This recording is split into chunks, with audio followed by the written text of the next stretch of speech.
Hey guys, John V here from PhoneArena. Right now you're watching our in-depth video review of the Asus MeMo Pad HD7. It's available right now, and if you love the Nexus 7 but want it to be a cheaper price point, you're gonna like this one just because it starts off only at $150 for the base model and features things like an HD display, a quad-core processor, and even a rear camera as well. Whereas the Nexus 7 had one pretty good design for a 7-inch tablet, the Asus MeMo Pad HD7 is a lot more cheaply made. We see that in its construction and its choice materials. A little bit hollow there towards the middle, and we hear some creaks around the edges as we hold the device. It's made of plastic, but the nice thing about it is that it's available in a different color, so at least you have that variety. It's not the skinniest or the lightest tablet out there, but it's decent. It's modest, it's humble, nothing extraordinary, but at least it works in the end. As its name implies, it features an HD display. It's not 1080p per se, but it's a little bit better than 720p. To be exact, it's a 7-inch LED backlit WXJ IPS display, so that's 1280 by 800 pixels, and does a pretty good job when it comes to details in the web browser. We're able to make out even the tiniest of text, no issues at all. So it has a good amount of sharpness and clarity to it. With its color reproduction, it's a little bit more on the warmer side with its tones. The things that distract us is just that there's a little bit of distortion at wide angles that we notice with colors, but besides that, it's pretty good when it comes to outdoor visibility, and overall we're quite pleased with what we have here. Nope, there are no separated Android capacitor buttons with this one. They're actually all integrated with the platform. For a tablet and all, it's nice to find that it's outfitted with two cameras, a front-facing 1.2 megapixel one, and of course a rear 5 megapixel one for a little bit better results. Around the sides of the tablet, we find all the usual suspects. We have a dedicated power button and volume control. They're distinctive to the touch. Decent response. You have a 3.5mm headset jack with the microphone right here and the micro USB port for charging data connectivity. And we also have a very useful micro SD card slot to supplement its internal capacity. It's available in 8GB or 16GB. And lastly, we have the notch right here at the bottom for its internal speaker. It might not pack the most comprehensive Android experience on a tablet, but Asus does a good job here with the MeMo Pad HD7. Now, you could tell it's running a customized version of Android 4.2.1 Jelly Bean, just because of the widget right here on the home screen. If we take a look at the notifications panel, we have all the connectivity features at a quick glance at any time. The app panel is laid out in your traditional grid-like view, but they really retool things when it comes to multitasking. You have this floating apps and widgets selection here, which basically allows us to layer certain applications on top of whatever we're doing. So let's say, for example, when we're in the web browser, we could still gain access to the calculator, the video player, and other things. So it's pretty nice that it has that. And like we said, it's not as deep compared to some other Android experience out there, but it's at least going in the right direction. Another area where Asus tinkered around with the tablet is found with the personalization aspect with the platform. Of course, we have all the set of widgets we could use, but in addition to that, if we do a pinch gesture once, we could have these different scene modes for different things. For example, we have one for entertainment, one for work, and we could also create a custom one if we want, and it's just nice that it's available with this.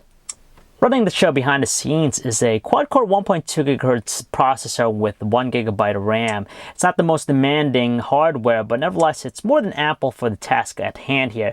Every now and then we'll see some jittery movement or some sluggishness, but it's never too bad. For most basic things, it's able to accomplish relatively well with minimal fluff, and overall, we're pleased with the results out of it. Another area where we see some influence from Asus is found in the way we access Google Now. So for example, if you hold down the home button, we'll have this dial here, which allows us to get into certain applications right at any time. So you can jump into the calendar, the calculator, the Supernote Lite application, the studio, the web browser, and also the Google Now, of course. We really can't complain about the web browsing experience here just because it has all the qualities that we love about a fantastic experience. For example, you have fast page loads, you have smooth navigational controls, and rendering is pretty good on the fly as well, so it can't be beat. The only music player application that's preloaded with the device is the Google Play Music application, so it's the same thing we find on any other Android device, so its functionality and presentation are identical. Now, as far as the audio quality from its speaker, we gotta say it's a little bit on the weak side. It lacks any commanding presence with it, and on top of that, it pretty much drowns out in noisy environments. For an entry-level tablet, it's pretty amazing that Asus throws in a lot of cool shooting modes and controls here with the tablet. For example, you have different shooting modes, panoramic, HDR mode. You could have all these cool camera effects in play. You could change the resolution, the exposure adjustment, the ISO. And when it comes to video, not only you have 1080p video recording quality available, but you also have time-lapse interval, which is pretty nice. On the right side, you have a dial here, which allows us to do a digital zoom, and of course, separated buttons for video capture and snapshots.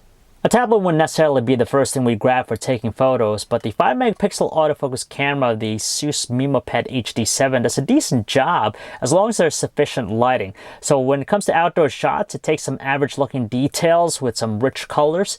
Indoors though, under low light conditions, its quality lessens, of course. We tend to see more graininess, some noise, and of course some softer tones in general. But for the most part, as long as you're using it outside, it produces some pleasant shots. At the same time, we can't complain about its 1080p high-definition video recording quality. It gets the job done. Same results as we see with its still image capture, average-looking details with some subtle-looking colors.